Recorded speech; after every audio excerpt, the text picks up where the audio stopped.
योगिनी एकादशी। इस एकादशी का व्रत करने से 88,000 ब्राह्मणों को भोजन कराने का फल प्राप्त होता है।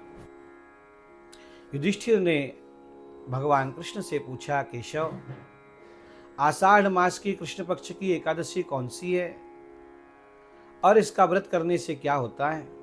भगवान ने कहा, युधिष्ठिर, आषाढ़ मास की कृष्ण पक्ष की एकादशी योगिनी एकादशी कहलाती है। यह सभी पातकों को दूर करने वाली है, संसार सागर से पार करने वाली ये नौका है।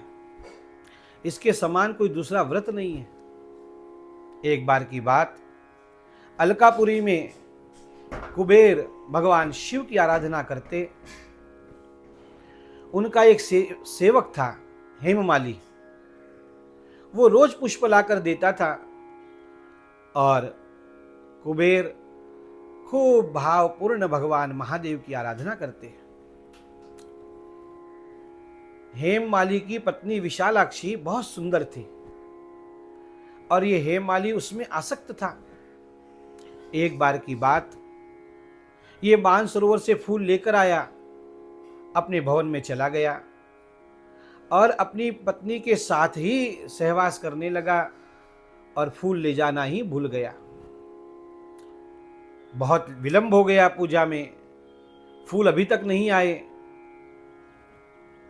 कुबेर ने सेवकों से पूछा तो यक्षों ने कहा, महाराज, वो हेममाली तो अपनी पत्नी में आसक्त है। कुबेर को बड़ा क्रोध आया। उसने बुलावा भेजा। हेममाली भय से कांपता हुआ आया। क्षमा महाराज। कुबेर ने कहा, इतना आसक्त हो ना, भगवान महादेव की पूजा में पुष्प नहीं प्राप्त हुए आज। जाओ, मैं तुम्हें श्राप देता हूं, पत्नी से वियोग हो और तुम्हें कोढ़ हो जाए। हेममाली को कोढ़ हो गया, पत्नी से वियोग हो गया। अब लेकिन स्मृति बनी है और घूमते घूमते मेरु पर्वत पर पहुंचा। वहां पर मार्कंडेय मुनि के दर्शन हुए। मार्कंडेय मुनि को दया आई, पास में बुलाया, पूछा, कौन हो?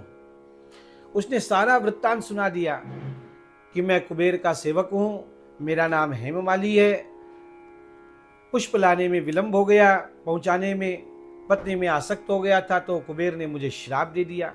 सारी बातें सच सच बता दी। उसका परिणाम ये हुआ कि मार्कंडेय मुनि प्रसन्न हो गए और उन्होंने कहा, मैं तुम्हें व्रत बताता हूं जिसके प्रभाव से तुम्हारा ये कोढ़ चला जाएगा। तुम योगिनी एकादशी करो। आषाढ़ मास में कृष्ण पक्ष में ये एकादशी आती है। और फिर उस हेममाली ने एकादशी का व्रत किया, फलस्वरूप उसका कोढ़ चला गया, पुनः आनंद से रहने लगा। इस प्रकार योगिनी एकादशी का व्रत करने से बड़े से बड़े पातक नष्ट हो जाते हैं। वैष्णवों को तो अवश्य एकादशी करनी चाहिए। प्राणी मात्र को एकादशी का व्रत करना चाहिए। जैसा कि पहले बताया, 88,000 ब्राह्मणों को भोजन कराने का फल प्राप्त होता है। बोलो द्वारिकाधीश की जय, सांवरिया सेठ की जय।